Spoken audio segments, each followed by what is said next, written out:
उहाँहरूले यो बन्द गर्नु नै हुन्थ्यो, आज गर्ने कोसिस गर्नुहुन्थ्यो। बन्द त खासै छैन, जनतालाई पनि दुःख त दिनुभयो उहाँहरूले। कोही तरकारी फ्याँकिदिनु भयो, गरिबको तरकारी फ्याँकेर महान आन्दोलन उहाँहरूले सफल पार्दै हुनुहुन्छ। बाटाका छेउमा ल्याएर तरकारी, कति दुःख कष्ट गरेर फलाएको तरकारी, बाटाका छेउमा ल्याएर बेचिराखेको तरकारी, एउटी बुढी आमाले डोकामा बोकेर ल्याएको टमाटर सडकभरि फ्याँकेर क्रान्तिकारिता देखाउनुभयो प्रचण्डले, माधव नेपाल। अरूका गाडी जलाउनुभयो, आफू गाडीमा सवार गरेर चाहिँ तमासा हेर्दै जनताले कति दुःख पाएका छन्। गाडी चढेर तमासा हेर्दैन, अर्को गाडी चढ्न अलिक भएन, आफैले बन्द गरे। गाडी नै त नचढ्नु, अलिक ठुलो भयो गाडी भन्ने कुरा, अलिक बाइकसम्म मात्र हुन्छ भने बाइकले अर्को बाइक लिएर हिँड्दै जनताले कति दुःख पाए भनेर रमिता हेर्दै हिँड्नुभयो। कार्यकर्ता सिद्धिएछ, कार्यकर्ता यता छन्, कहाँबाट बस्नु, कार्यकर्ता सिद्धिएछन् आफै। हामी यहाँ छौँ भन्ने एउटा चासो, गाडी रोक्छ भनेर, को बिहा छ भनेर यसो हेर्दाखेरि त प्रचण्ड उभिरहेको, उभिएको कहाँ फेरि कस्तो छ, 7 दोकान उभिएको पनि 7 दोकान।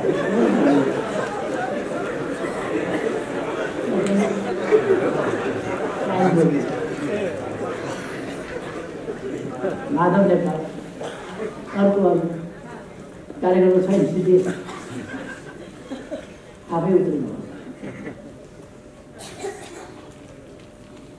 उहाँहरूले फ्याँके हो त्यो सब्जी, टमाटर, मुला कि होइन अरूले फ्याँके हो, उहाँहरूले अराएका मान्छेले फ्याँके हो कि उहाँहरूले आफैले फ्याँके हो, त्यो चाहिँ मलाई यकिन भइसकेको छ।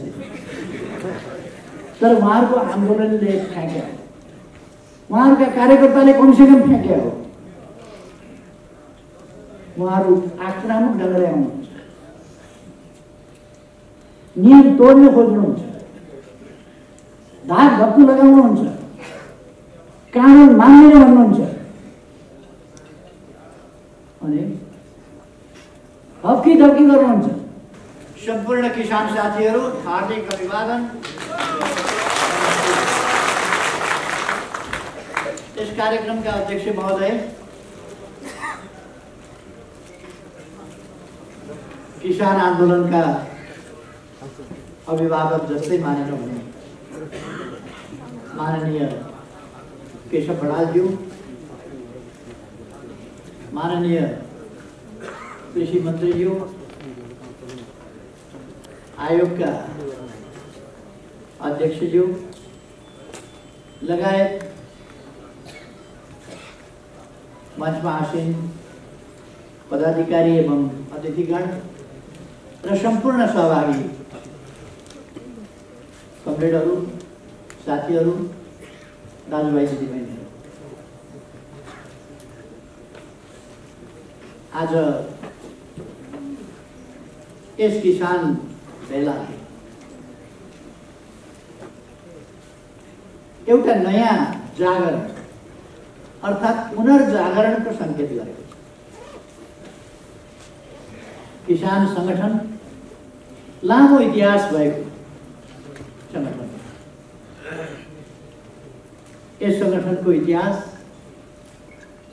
69 वर्षको छ। 69 वर्षको इतिहास भएको यो संगठन कहिले अलिक अगाडि बढ्ने जाग्ने, कहिले फेरि असंगठित र शिथिल हुने क्रमबाट गुज्रिँदै आयो। विगतमा एकपल्ट किसान आन्दोलन सामाजिक परिवर्तनका लागिका आन्दोलनहरूको एउटा अत्यन्तै महत्त्वपूर्ण अङ्गको रूपमा भयो।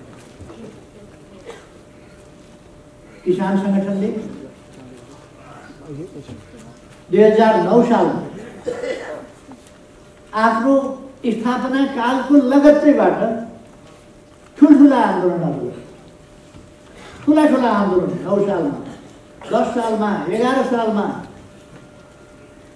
12, 13 साल, 14, 15 साल, यो अवधि किसान आन्दोलनको अवधि रह्यो। देशमा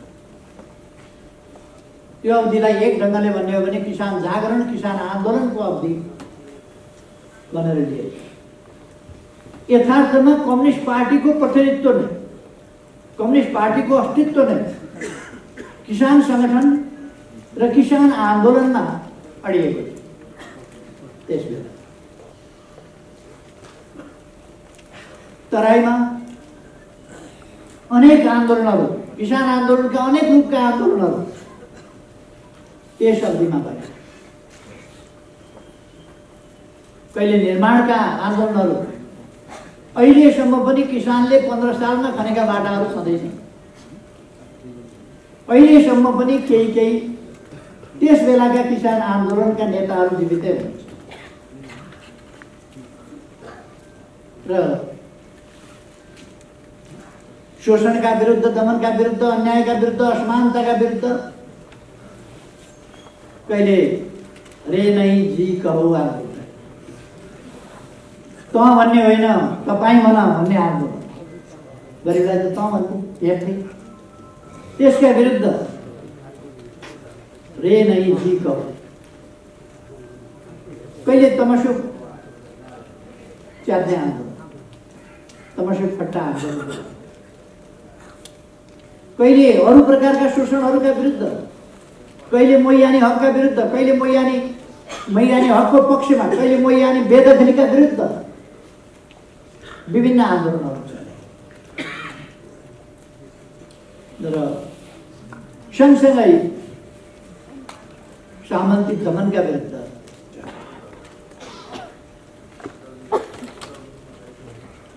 कम्युनिस्ट पार्टी स्थापनासँगै आन्दोलनमा लाग्यो, आन्दोलनमा जुट्यो।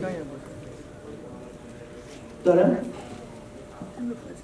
दुःखको कुरा, मोहन शमशेर प्रधानमन्त्रीबाट हट्ने बित्तिकै, मातृका प्रसाद कोइराला प्रधानमन्त्री बन्ने बित्तिकै कम्युनिस्ट पार्टीमाथि प्रतिबन्ध लाग्यो। त्यसपछि कम्युनिस्ट पार्टीले पार्टीका नाममा काम गर्न पाएन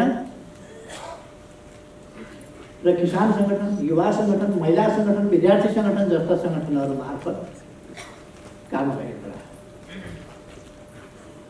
यसरी यी संगठनहरू वस्तुतः 8 सालदेखि नै क्रियाशील रहे। किसान संगठनको र मेरो उमेर उत्तिकै हो।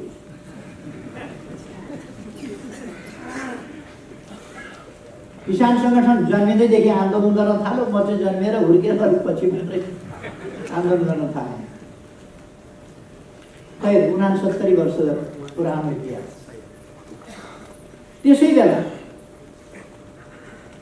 देखि किसान आन्दोलनले महत्त्वपूर्ण योगदान गरेको छ।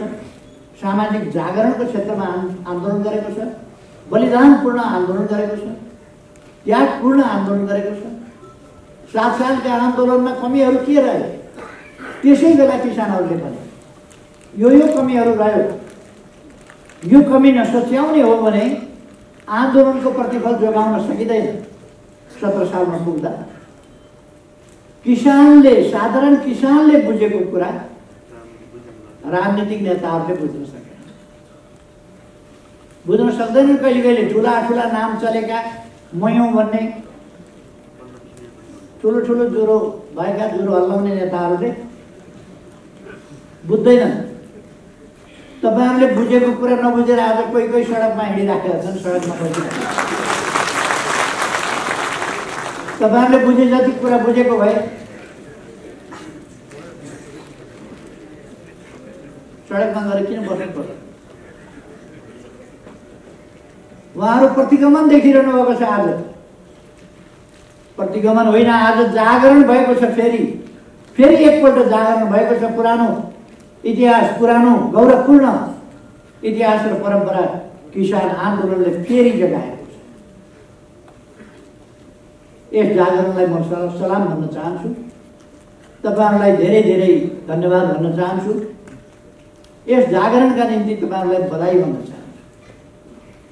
यो ठुलो सफलता हो। किसान आन्दोलन धेरै महत्त्वपूर्ण आन्दोलन हुन सक्दछ, परिवर्तनको खम्बा हुन सक्दछ। यसले सामाजिक जागरण र परिवर्तनका लागि एउटा तुफानको रूपमा, एउटा भेलको रूपमा काम गर्न सक्छ।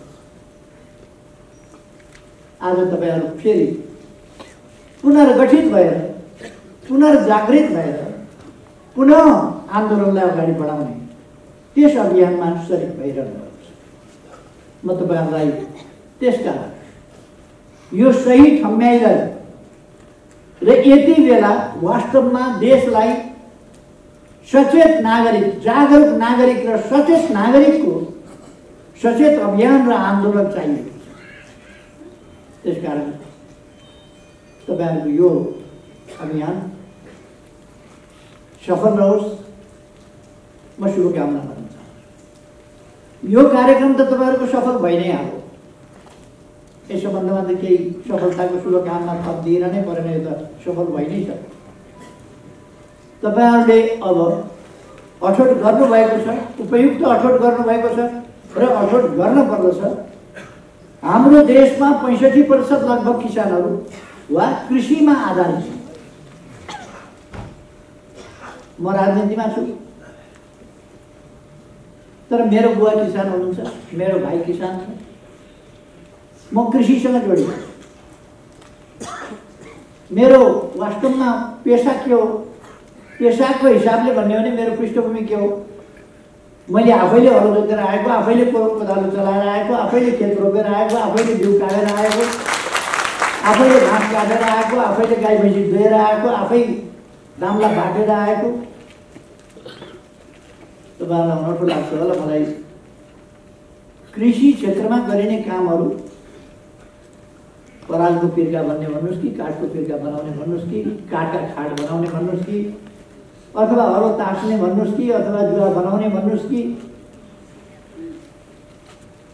सबै कुरा हुन्छ। सायद जोतारो केलाई भन्छ, सोइलो केलाई भन्छ, हाली केलाई भन्छ, यी सबै कुराहरू सबैले बुझ्दैन।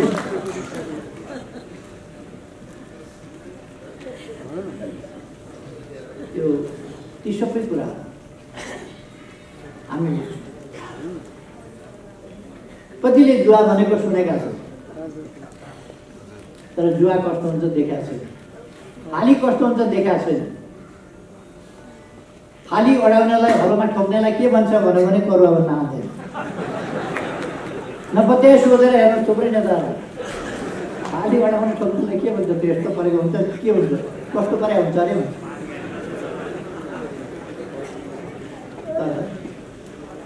त्यो बुझेको हुँदैन, थाहा पाएको हुँदैन।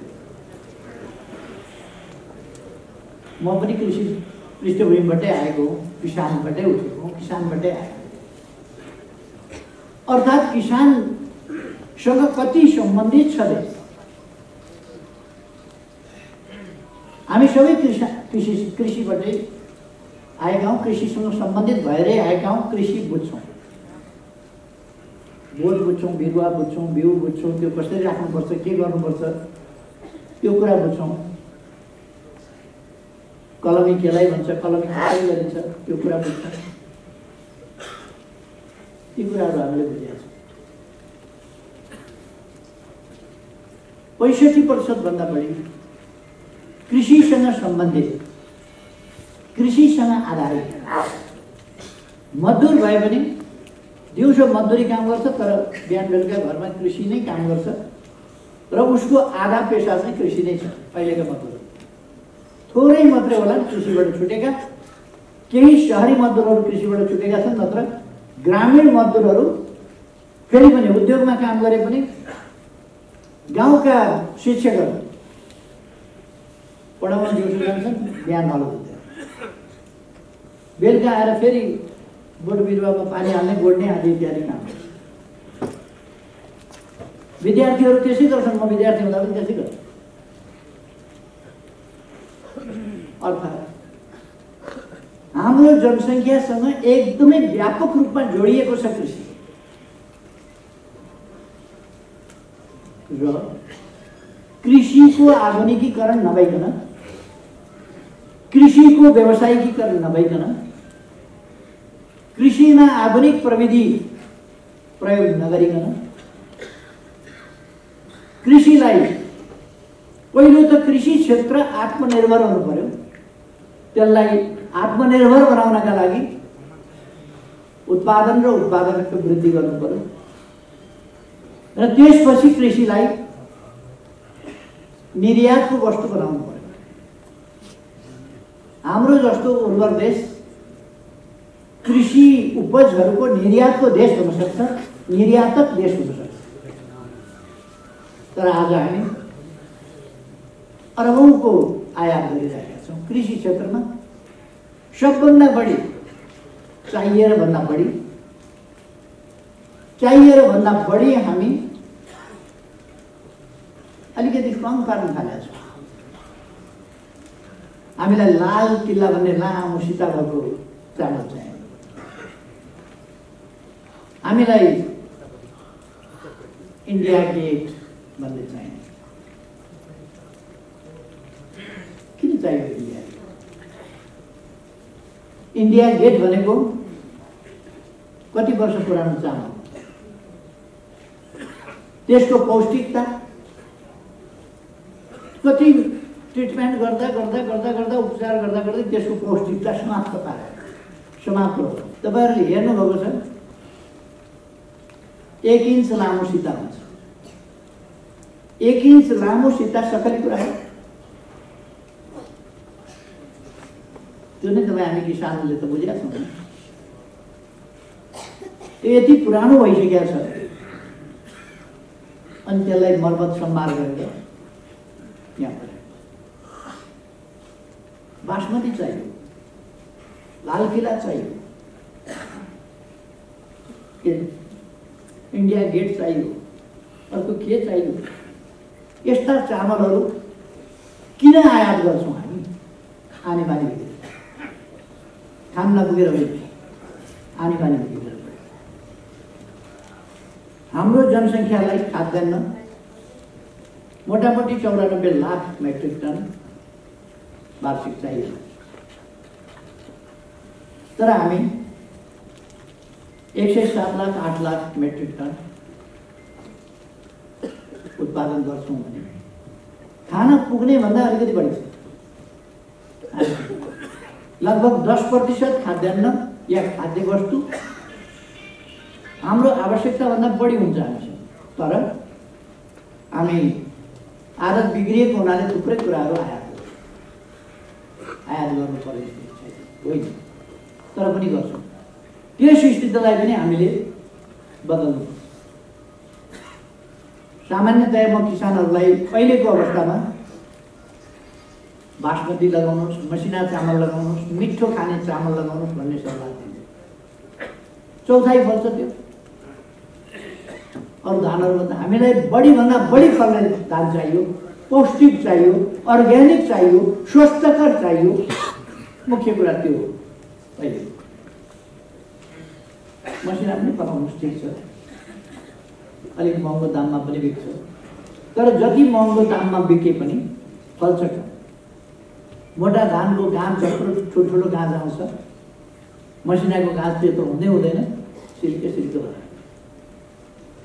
त्यसकारण त्यसलाई राम्ररी मोडर्नाइज गरेर त्यसको अत्यधिक उत्पादन वृद्धि गर्ने, उत्पादकत्व वृद्धि गरेपछि मात्रै त्यसतिर हामी जान सक्छौँ र मात्रै हामीलाई प्रतिफल त्यसले राम्रो दिन सक्छ।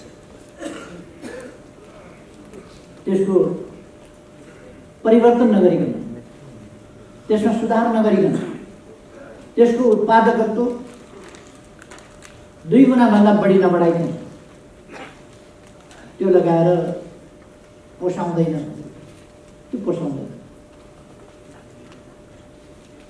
म साथीहरूलाई भन्न चाहन्छु, कृषि क्षेत्रको आधुनिकीकरण आजको आवश्यकता। त्यसकारण हामीले प्रधानमन्त्री कृषि आधुनिकीकरण भन्ने नाम साथीहरूले राख्नुभएको छ। यो प्रधानमन्त्री भनेको महिला देखेर मात्रै भनेको होइन होला, अथवा महिला देखेर भने होला, अलिक पछि म हुन्न। त्यो प्रधानमन्त्री सन्तरीको केही अर्थ छैन। कृषि आधुनिकीकरण कार्यक्रम त्यो प्रधानमन्त्री भयो भने अन्तमै छ चलन त्यस्तो, त्यही भएर साथीहरूले राखेको होला यहाँ। प्रधानमन्त्री कृषि आधुनिकीकरण कृषि आधुनिकीकरण कार्यक्रम हो खासमा। त्यो प्रधानमन्त्री कृषि आधुनिक कार्यक्रम भन्दा प्रधानमन्त्री कृषि आधुनिकीकरण कार्यक्रम भनेको के हो? प्रधानमन्त्री खेता आधुनिकीकरण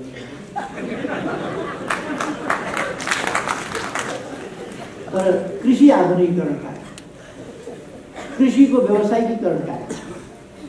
र म साथीहरूलाई सुझाव दिन चाहन्छु दुईटा कुरा। एउटा दुई तीनवटा कुरा पर्छ। एउटा जमिनको सदुपयोग गर्नुहोस्, खाली ठाउँ हुन नदिनुहोस्। केही भएन भने एउटा मेवाको बिरुवा रोप्नुहोस्, केही भएन खाली ठाउँ बने तपाईँले खुर्सानी रोप्नुहोस्, केही भएन खाली ठाउँ देख्नुभयो भने केराको बोट रोप्नुहोस्, केही भएन अखबारी खुर्सानीको एउटा बिरुवा रोपिदिनुहोस्, त्यो फलिरहेको छ धेरै वर्षसम्म त्यसलाई। अथवा अरू यस्ता थुप्रै कुराहरू गर्न सकिन्छ, खाल्ना पाखा आदि इत्यादिमा पनि यी कुराहरू गर्न सकिन्छ। ती कुरा गर्नुहोस्, तर जमिन खाली हुन न। जमिन खाली हुन प्रकृतिले नै मान्दैन। तपाईँले खाली छोड्नुभयो भने खाली छोडेका ठाउँमा झार उम्रिँदैन, अथवा प्रकृतिले जमिन बाँझो राख्न मान्दैन, खाली राख्न मान्दैन, त्यहाँ झार पात आदि उम्रिहाल्छ। त्यसकारण त्यो आफूलाई काम लाग्ने, आफूलाई प्रतिफल दिने खालको चिज त्यहाँ उमार्नुहोस्, जमिन खाली रहन नदिनुहोस्। हाम्रो सम्पूर्ण कुराहरूको सदुपयोगको सिद्धान्त हाम्रो सिद्धान्त। सदुपयोग, जमिनको सदुपयोग, पानीको सदुपयोग, हामीसँग भएको शक्तिको सदुपयोग, सामर्थ्यको सदुपयोग, हरेक चिजको सदुपयोग गरौँ। अत्यधिक सदुपयोग गरौँ, त्यसको प्रतिफल लियौँ। जमिनको पनि सदुपयोग गरौँ। त्यसकारण म साथीहरूलाई आग्रह गर्न चाहन्छु, हामी सदुपयोगको सिद्धान्तमा जाउँ, जमिन खेर नपाऊँ।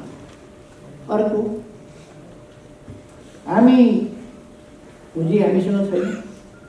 थोरै थोरै पुँजीले, थोरै थोरै पुँजी सङ्कलन गरेर ठुलो काम गर्न सकिने विधि सहकारीको विधि। सानो सानो पुँजी सङ्कलन गरेर ठुलो काम गर्न सकिने कृषि उद्योग, कृषिको आधुनिकीकरण, यस्तो कामहरूमा लगाउन सकिने यी चिजहरू। सरकारको तर्फबाट तपाईँहरूलाई उन्नत बिउ उपलब्ध गराउने, सरकारको तर्फबाट नर्सरी तयार गरेर किसानहरूले पनि नर्सरी तयार गर्न सक्नुहुन्छ। नर्सरी तयार गरेर बिरुवा उपलब्ध गराउने, उन्नत जातका बिरुवा उपलब्ध गराउने, ती कामहरू सरकारले गर्न सक्छ। बालीको बिमा गर्ने, त्यस काममा सहयोग सरकारले पुर्याउन सक्छ। सरकारले अहिले पनि मल आदि इत्यादि कुरामा सब्सिडी दिइरहेको छ। त्यो सब्सिडीलाई हामी जारी नै राख्छौँ। व्यक्तिगत तवरमा टाठाबाटाले पाउने अनुदान जुन थियो, तपाईँले अनुदान पाउनुभएको छैन। सगौरको अनुदान तपाईँहरू कहाँ पुग्छ, तर त्यही मात्रामा पुग्छ। तर जसले करोडौँ अनुदान लिएका छन्, त्यो करोडौँ अनुदान लिनेहरू या त किसानै छैनन् या त्यसको सदुपयोग गरेका छन्। करोडौँ अनुदान पाउने टाठाबाटाहरूले हो, श्रेष्ठ मिलाउन जान्नेले हो, प्रतिशत मिलाउन जान्नेले हो, कति लिएर कति छोडेर कसरी लिन सकिन्छ अनुदान त्यो बुझेकाहरूले हो, अथवा त्यस अनुदानको सदुपयोग होइन, त्यो दुरुपयोग। त्यसकारण सरकारले दुरुपयोग हुने गरीको नकली अनुदान, नकली मान्छेहरूलाई दिने अनुदान, त्यसमा अलिकति नजर राखेको छ, कडाइ गरिरहेको छ। तर किसानलाई पुर्याउने सहयोग, सामूहिक रूपमा दिइने अनुदान, मलखाद जस्ता कुराहरूमा दिइने अनुदान, नर्सरीमा दिइने अनुदान, नस्ल सुधारमा दिइने अनुदान, पशुपन्छीहरूको नस्ल सुधारमा दिइने अनुदान, अथवा सामूहिक रूपमा चिस्यान केन्द्र राख्ने कुरामा दिने अनुदान, अथवा कृषि उपज सामूहिक कृषि उपज प्रशोधन केन्द्रहरूमा दिने अनुदान, यस्ता कुराहरूमा अनुदान सरकारले दिन्छ। त्यसकारण यस्ता कामहरूतर्फ तपाईँहरूको ध्यान जाओस्। यस्ता कामका लागि तपाईँहरूले आफूलाई सहकारीमा आबद्ध गर्ने र सहकारी मार्फत चलाउने। सहकारी चलाउँदा सहकारीका केही आधारभूत नियमहरू हुन्छन्, तपाईँहरूलाई थाहा छ। सहकारीका आधारभूत नियमहरू हुन्छन्। कति पुँजीगत खर्च कति गर्ने, साधारण तर्फको खर्च कति गर्ने, कतिमा सीमित राख्ने, कति कसरी खर्च गर्ने र कस्तो ढङ्गले त्यसलाई सञ्चालन गर्ने आदि कुराहरूका नियमहरू हुन्छन्। त्यसकारण त्यो नियम बरखिलाफ गरियो भने सहकारी डुब्छ, बरखिलाफ गरिएन र त्यसलाई सदुपयोग गरियो भने सहकारी पुग्छ। तपाईँहरू सहकारीहरू चलाएर आइराखेका साथीहरू र जुन अभियानमा माननीय केशव बडालजी नेताजी लामो समयदेखि लाग्नुभएको छ, तपाईँहरू उहाँबाट प्रशिक्षित हुनुहुन्छ। मैले धेरै केही भनिरहनुपर्छ जस्तो लाग्दैन, तर फेरि पनि म तपाईँलाई जोड दिएर भन्छु, अहिले पनि सहकारीको सान्दर्भिकता सिद्धिएको छैन। हाम्रो देशमा पछौटेपन गरिबी हटेको छैन। सामूहिक प्रयास, सामूहिक बुद्धि र सामूहिक बुद्धि र प्रयास किसानहरूको माथि सरकार र किसानहरूको सहकार्य, सरकारबाट किसानहरूलाई सहयोग उपलब्ध गराउने कुरा, सहयोग पुर्याउने कुरा, यो जरुरी छ। यी कामहरू सरकारले गर्छ।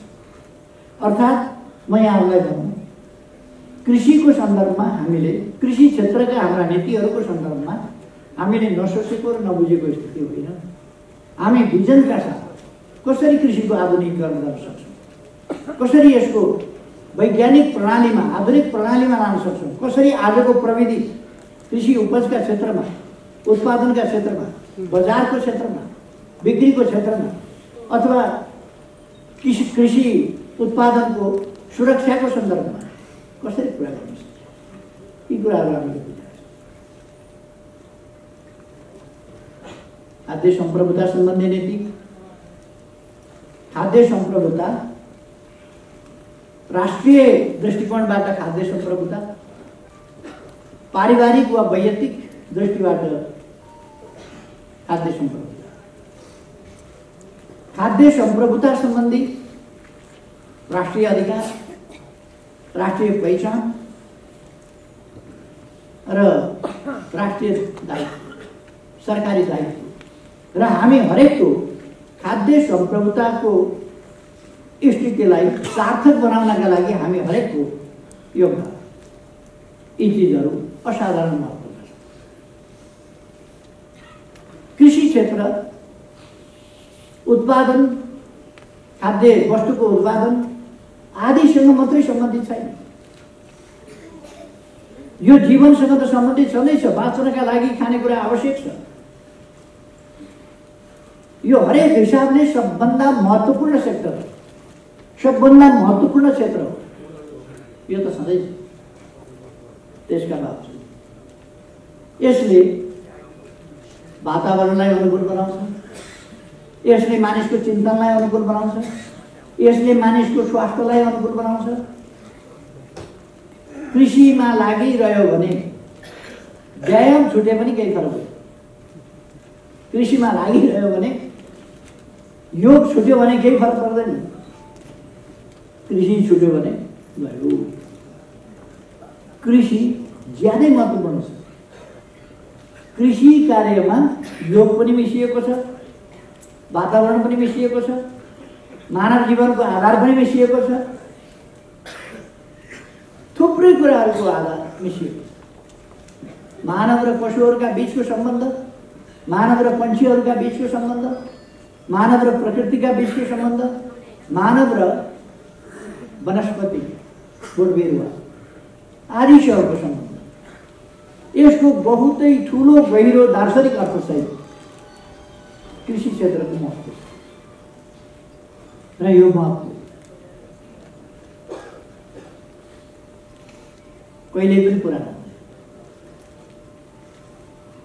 एकपटक कर्डलेस टेलिफोन बडा आवश्यक जस्तो भयो, आउटडेटेड हो, मोबाइल आयो, यस्ता थुप्रै कुराहरू, ब्ल्याक एन्ड व्हाइट टेलिभिजन ठुलो कुरा थियो एक समयमा, आउटडेटेड हो, कलर आयो। तर यस्ता कतिवटा कुरा आउटडेटेड हुन्छ। अब बिस्तारै बिस्तारै पेट्रोलका डिजेलका गाडीहरू आउटडेटेड हुँदैछ। हिजो म अलिक किशोर हुँदा, युवा हुँदा साइकल पाउनु, साइकल चढ्नु भनेको सानो कुरा थिएन। हामी सर्वसाधारणका लागि सानो कुरा थिएन। म काठमाडौँमा सांसद हुँदा पनि साइकल चलाएर कुद्थेँ, साइकलै चलाएर कुद्थेँ। त्यहाँ पर द्वारको छेउमा बस्थेँ, साइकल चलाएर सिंहदरबार साइकलै चलाएर हिँड्थेँ सांसद। हिजो हामीले 10,000 भन्दा बढीको मोटरसाइकल ल्याएर गयौँ। मेरै जिल्ला झापामा 20 सालमा जम्मा एकजनासँग गाडी थियो, 21 सालमा 2 जनासँग, 21 सालमा अर्को एकजनाले किने 3 जनासँग गाडी गयो। जीप 20 सालसम्म एकजनासँग एउटा रस्ता मोटरसाइकल सायद थिएन। 20-22 सालतिर मोटरसाइकल बन्द आयो। साइकल अलिक बढी थियो, त्यो पनि दुर्लभ थियो। अब लगभग साइकल आउटडेटेड जस्तो हुन लाग्यो। मोटरसाइकलले त्यो ठाउँ दियो। परिवर्तन त आएको छ। म सानो हुँदाखेरि जुत्ता लगाएर हिँडेको मान्छे भेट्न मुस्किल पर्थ्यो। कोही कोही भेटिन्थ्यो चप्पल लगाएर हिँडेको, नत्र भने धेरै मान्छे पाहाडतिर खाली खुट्टै हिँड्थ्यो। त्यो स्थिति थियो। त्यस स्थितिबाट आज न्यानो कपडा लगाएको मान्छे त्यति बेला भेट्न गाह्रो थियो। एउटा ज्याकेट हुनु भनेको त, एउटा ज्याकेट लगाएको मान्छे देखियो भने, एउटा ओभरकोट लगाएको मान्छे देखियो भने त सबैको आँखा त्यहीतिर हुन्थ्यो। यस्तो कहाँबाट ल्याएर लगाएछ, त्यस्तो लाउँदा कति न्यानो हुन्थ्यो होला। कतिवटा कुरा मैले भन्न खोज्दै थिएँ, कतिवटा कुरा आउटडेटेड हुन्छ, कतिवटा कुरा डेट एक्सपायर हुन्छ, कतिवटा कुरा समय सिद्धिन्छ। तर कृषि क्षेत्रको, कृषि उपजको, किसानको, कृषि पेसाको, कृषि व्यवसायको समय सिद्धिन्छ। यसको उपादेयता सधैँ रहिरहन्छ। किनभने मान्छेलाई बाँच्न पर्छ। बाँच्नका लागि मैले सानो हुँदाखेरि एउटा कविता पढेको थिएँ। पैसा चपाइन्न र अन्न पानी चाहिन्छ के भने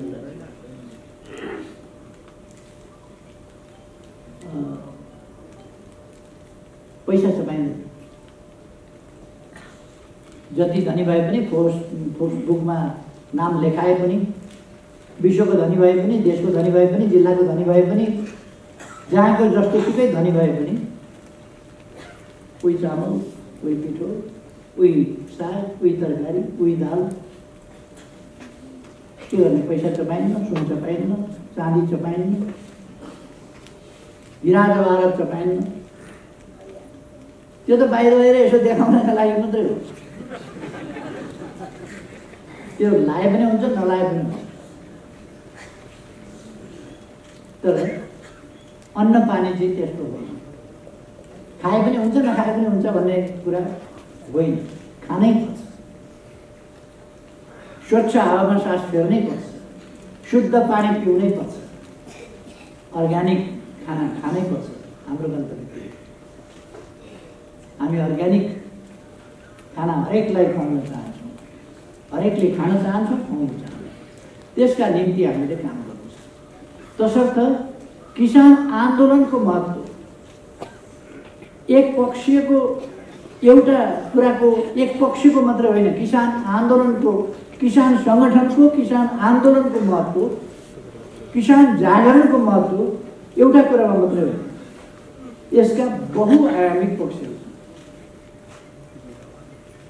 राज्य व्यवस्था ठिक भएन, राजनीति ठिक भएन भने किसान सम्बन्धी गलत नीति ल्याएर थोपर्ने। किसान सम्बन्धी गलत नीति थोपरियो भने किसानलाई मर्का पर्छ। कृषि क्षेत्र अगाडि बढ्न सक्दैन, किसान अगाडि बढ्न सक्दैन। किसानले सकारात्मक ढङ्गले परिवर्तित जीवनको अनुभूति गर्न पाउँदैन। त्यसकारण राजनीति महत्त्वपूर्ण कुरा छ। राजनीति ठिक हुनुपर्दछ, सरकार ठिक हुनुपर्दछ, जसले नीतिहरू ठिक ढङ्गले निर्माण गरोस् हरेक क्षेत्रका र कृषि क्षेत्रका नीतिहरू पनि सही ढङ्गले निर्माण गरोस्। हो त्यस्तो सरकार, त्यसमा हाम्रो ध्यान छ। किसान सङ्गठनको ध्यान हुनुपर्दछ त्यसमा। किसान सङ्गठनले समग्र किसानहरूलाई भ्रमबाट मुक्त गरेर एउटा जागरुक, सङ्गठित, सक्रिय अभियानको रूपमा सञ्चालन गर्नुपर्छ, गतिशील बनाउनुपर्छ। अनि मात्रै हामी किसानका सुधीर ल्याउन सक्छौँ। मैले अघि भने उत्पादन र उत्पादकत्व वृद्धि गर्नुपर्छ। कृषि क्षेत्रमा मात्र होइन, सर्वोत्तर क्षेत्रमा, सबै क्षेत्रमा, राष्ट्रिय क्षेत्रमा नै उपलब्धिहरू, उत्पादन र उपलब्धि। देश दुईटै क्षेत्रमा, उत्पादन र उपलब्धिका क्षेत्रमा, खालि उत्पादन मात्रै होइन, उत्पादनका विभिन्न पक्ष छन्। एउटा पक्ष चाहिँ उपलब्धिको पक्ष, विभिन्न प्रकारका, जस्तो सञ्चारको क्षेत्र भन्नुहोस् या अरू क्षेत्रहरू भन्नुहोस्, थुप्रै क्षेत्रहरू यस्ता हुन्छ। ज्ञानका क्षेत्रहरू हुन्छ, स्वास्थ्यका क्षेत्रहरू हुन्छ। यी सबै क्षेत्रहरूमा हामीले उन्नति प्रगति गर्छौँ। यो प्रगति, यस प्रगतिलाई सङ्गठित ढङ्गले हामीले अगाडि बढाउन यो सङ्गठन, यो आन्दोलन र यो अभियान मार्फत अगाडि लान सक्छौँ। अब किसानहरूले देशव्यापी राजनीतिक जागरणलाई देशव्यापी रूपमा अगाडि बढाउनु पर्छ। राजनीतिक जागरणलाई, कृषिको क्षेत्रको मात्रै कुरा, राजनीतिक जागरणलाई पनि अगाडि बढाउनु पर्छ। र त्यो जागरणले विभिन्न प्रकारका प्रतिक्रियावादी तत्त्वहरू, तपाईँ विचार गर्नुहोस् त, मान्छे बिग्रियो भने कहाँ पुग्छ? आज कम्युनिस्ट आन्दोलनको सबभन्दा ठुलो विरोधी को छ भने कम्युनिस्टकै वर्ग ओढेर बाटा बस्यो। कम्युनिस्टकै वर्ग ओढेर बाटा बस्यो। कम्युनिस्ट आन्दोलनको सबभन्दा बढी विरोधी, लोकतन्त्रको सबभन्दा विरोधी, कम्युनिस्ट आन्दोलनको विरोधी, कम्युनिस्ट एकताको विरोधी सबभन्दा को छ भन्दाखेरि कम्युनिस्टकै खोल ओढेका। विगतमा पनि दुःख दिए, विगतमा आन्दोलनलाई पटक पटक यिनीहरूले बदनाम गराए वा ध्वस्त पारे। जनताले सुन्न नसक्ने गरी बदनाम गराए आन्दोलनलाई। कम्युनिस्ट आन्दोलन भनेको निर्मम, निर्दयी, हृदयहीन, मानवता नभएको, स्वार्थका लागि जे पनि गर्न मिल्छ हुन्छ भन्ने खालको, भन्ने एउटा यस्तो खालको प्रभाव दिने गरी उपद्रव ल्याएर फेरि हामीले धेरै कोसिस गर्यौँ।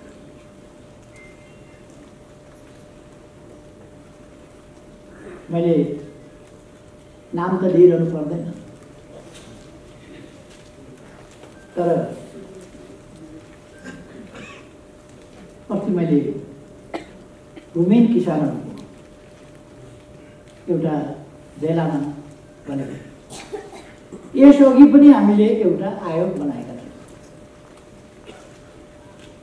भूमि व्यवस्था सुकुम्बासी समस्याको समाधान गर्ने,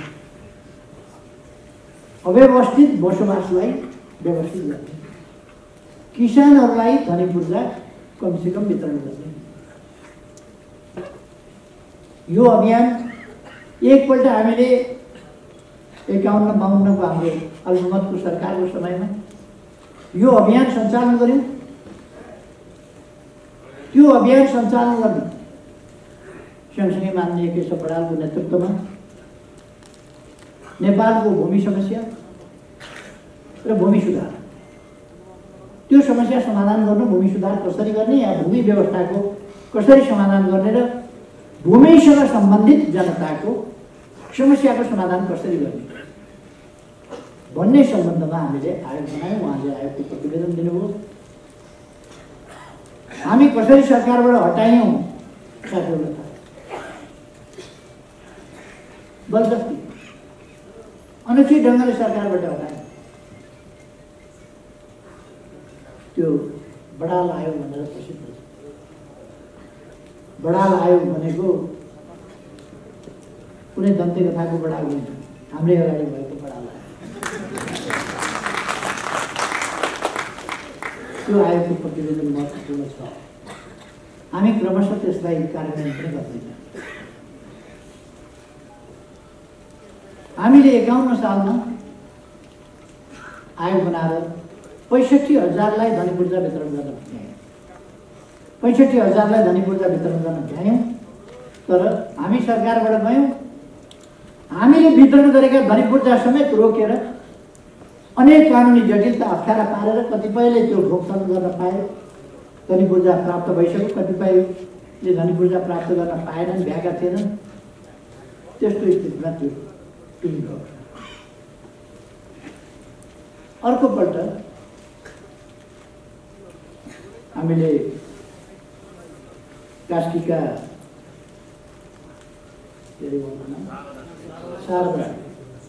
शारदाजीको नेतृत्वमा, शारदा समितिको नेतृत्वमा एउटा आयोग बनाए।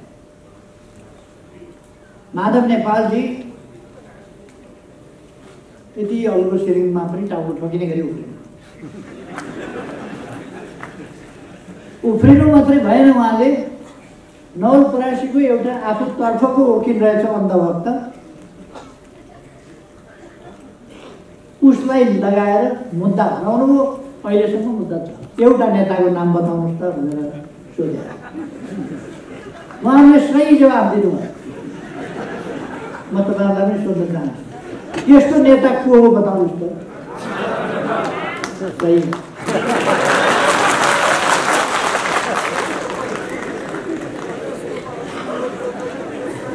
सबै एकैचोटि पास हुन्छ। कति संलग्न छ।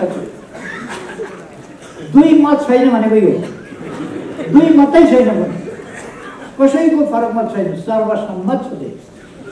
माधव नेपाल हो जसले किसानका समस्या समाधान गर्न दलबहादुर राणा आफ्नै मन्त्री अनि शारदा सुवेदी मेरो होइन भन्नु। कसको हो शारदा सुवेदी मलाई थाहा छैन। पार्टीको नेता उहाँ, माधव नेपाल पार्टीको नेता, शारदा सुवेदी मेरो मान्छे होइन, त्यसकारण यो हुँदैन। पद्मा अर्याललाई बोलाएर पनि हप्काउन खोज्नुभयो। उहाँले कुन तपाईँको मान्छे, तपाईँ पार्टीको नेता भएर मेरा मान्छे तेरा मान्छे भनिरहने हो, को तपाईँको मान्छे? देवी नेवाली कसको मान्छे? मेरो त होइन। जात थर ठेगाना गोत्र केही पनि हुँदैन, ठाउँ पनि हुँदैन। कसरी मेरो पार्टीको कार्यकर्ता होला, पार्टीको नेता होला, पार्टीको भएपछि मेरै हो। म तपाईँहरूको, तपाईँहरू मेरो। अब उहाँलाई देवी गेवाली मेरो होइन। कसको हो त देवी? अर्को देवी गेवालीसँग काम गर्ने, अर्को मेरो होइन। त्यो पनि के हो? खै उहाँहरूको त्यही समस्या हो। तपाईँहरूले अघि नै मैले सोधेको प्रश्नको जवाब एकमुष्ट भनिसक्नु। यसपल्ट उहाँहरूले भत्काउन सक्नु भएन, किनभने पुरानो अनुभव पनि थिए। ती अनुभव समेतलाई उहाँहरू देश अगाडि बढ्ला कि भन्ने चिन्तामा हुनुहुन्छ। देश अगाडि बढ्ला कि भन्ने चिन्ता। उहाँहरूले यो बन्द गर्नु नै हुन्थ्यो, आज गर्ने कोसिस गर्नुहुन्थ्यो। बन्द त खासै छैन, जनतालाई पनि दुःख त दिनुभयो। उहाँहरूले कोही तरकारी फ्याँकिदिनु भयो, गरिबको तरकारी फ्याँकेर महान आन्दोलन उहाँहरूले सफल पार्दै हुनुहुन्छ।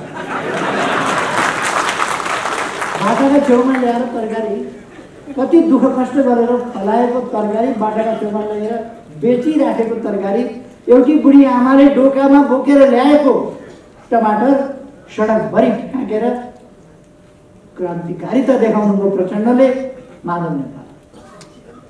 अरूका गाडी चलाउनुभयो, आफू गाडीमा सवार भएर चाहिँ तमासा हेर्दै जनताले कति दुःख पाएका छन्। गाडी चढेर तमासा हेर्दैन। अर्को गाडी चढ्न अलिक भएन, आफैले बन्द गरे, गाडी नै त नचढ्नु, अलिक ठुलो हो गाडी भन्ने कुरा, अलिक बाइकसम्म मात्र हुन्छ भने बाइकले अर्को बाइक लिएर हेर्दै जनताले कति दुःख पाए भनेर रमिता हेर्दै हिँड्नु। कार्यकर्ता सिद्धिएछ, कार्यकर्ता यता छन्, कहाँबाट कार्यकर्ता सिद्धिएछन् आफै। हामी यहाँ छौँ भन्ने एउटा चासो, गाडी रोक्छ भनेर को बिहा छ भनेर यसो हेर्दाखेरि त प्रचण्ड उभिरहेको, उभिएको कहाँ फेरि कस्तो छ 7 दोकान,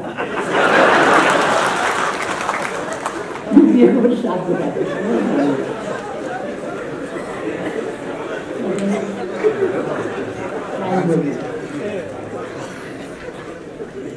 माधव नेपाल अर्को कार्यकर्ता छैन, सिद्धिएछ,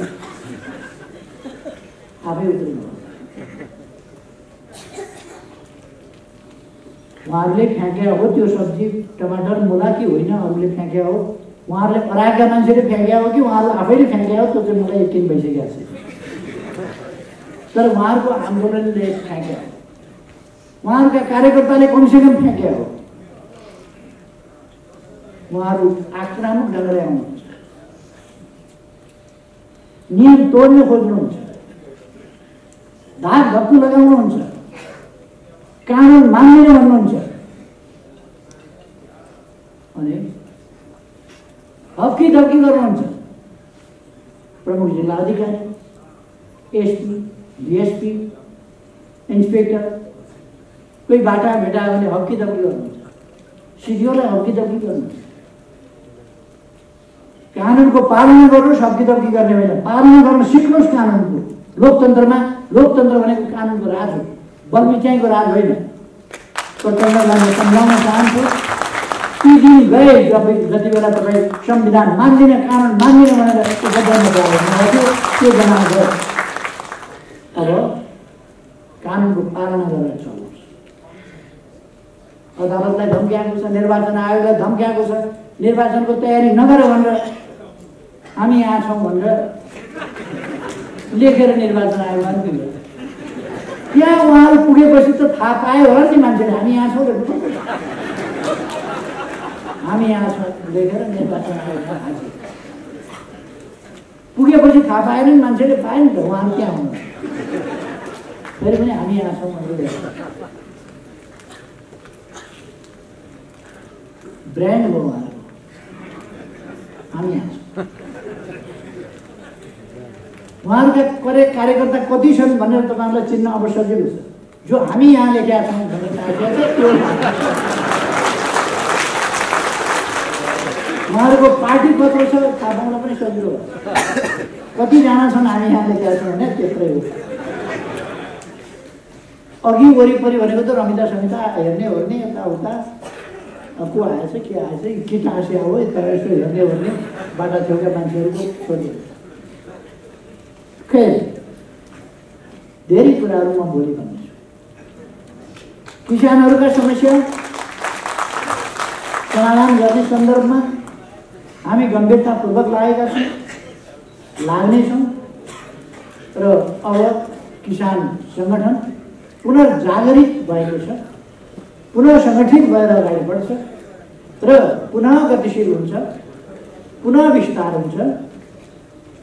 प्रेम दङ्गालजीले अगुवाई गरिरहनु भएको छ, उहाँको नेतृत्वमा किसान सङ्गठन बरालजीको बराद आशीर्वाद, बरालजीको आशीर्वाद र दङ्गालजीको नेतृत्वमा अगाडि बढ्छ। उपयुक्त ढङ्गले सङ्गठनलाई पुनर्ताजगी दिएर पुनर्जीवन दिएर अगाडि बढाउनुहोस्। आन्दोलन विवाद गर्नेहरू, झगडा गर्ने बानी परेका, मुद्दा लड्ने बानी परेका सिंगौरी खेल्ने बानी परेका, भुइँ खोस्रिने बानी परेका, गाली गलौज गर्ने बानी परेका, मुख छाड्ने बानी परेका, जहिले जहाँ पुगे पनि नि उखत्ने बानी पुगेका पार्टी अब आन्दोलनलाई एकजुट बनाएर लाने हो, सल्लाह गर्ने, सहमति कायम गर्ने, एकजुट बनाएर अगाडि लाने, त्यस काममा तपाईँहरूलाई सफलता प्राप्त होस्। म धेरै धेरै शुभकामना भन्न चाहन्छु। बाँकी मैले अघि नै भने भोलि फेरि मैले केही विचारहरू राख्नेछु बिस्तारै त्यहाँ आफ्ना कुराहरू राख्ने नै छु। म चुलै मात्रै होइन, टोलै निम्तो, गाउँै निम्तो, ओडै निम्तो, तालुकै निम्तो। चुलै मात्रै भन्दाखेरि फेरि परिवार मात्रै लिएर आउने एउटा त्यसकारण चुलै निम्तो, छिमेकी समेतको निम्तो, टोलै निम्तो, ओडै निम्तो, सबै गरेर आउनु होला सक्छ। भोलि फेरि भेटौँला। भोलिको कार्यक्रमपछि, आफ्नो तपाईँहरूको कार्यक्रमपछि, तपाईँहरूको बैठकपछि त्यसका निर्णयहरू बोकेर तपाईँहरू गाउँ गाउँमा जानुहुनेछ र गाउँ गाउँबाट एउटा नयाँ जागरण ल्याउनुहुनेछ। यसपल्ट एउटा नयाँ कीर्तिमान हामीले कायम गर्नेछ। नयाँ कीर्तिमान मै हो भन्ने केहीले पार्टी छोड्दैमा यो आन्दोलन समाप्त हुँदैन। यो आन्दोलन अझ मजबुत भएर जान्छ, अझ बलियो भएर जान्छ, अझ शुद्धिकरण र सुदृढीकरण भएर जान्छ। यो शुद्धिकरण पनि हो, यो सुदृढीकरण पनि हो, यो विस्तृतीकरण पनि हो। त्यसकारण आन्तरिक रूपमा सुदृढ, आचरण व्यवहारको हिसाबले, विचारको हिसाबले शुद्धिकरण र संगठनको हिसाबले सुदृढीकरण र विस्तृतीकरण व्यापक रूपमा यो फैलिन्छ। त्यसकारण हामी त्यसै अनुसार सशक्त बन्न अगाडि बढ्नेछौँ र हामीले शानदार बहुमत ल्याउनु पर्दछ। कसैले ठान्ला पार्टी फुटिया छ, कसरी बहुमत आउँछ? 3 करोड मान्छेमा 2-4 जना जाँदैन, फुट्यो। 3 करोड मान्छे छन् देशमा, 2-4 जना गए। त्यसो भएर हात दिनु पर्दैन, मनोबल गिराउनु पर्दैन। हामी जित्न सक्छौँ, हामीले जित्नुपर्छ र हामी जित्नेछौँ। यो मनोबलका साथ अगाडि जाने साथीहरू तपाईँहरू सबैमा धेरै धेरै शुभकामना छ। आफ्नो ल्याउँछु र म यहाँहरूबाट बिदा पनि। धन्यवाद।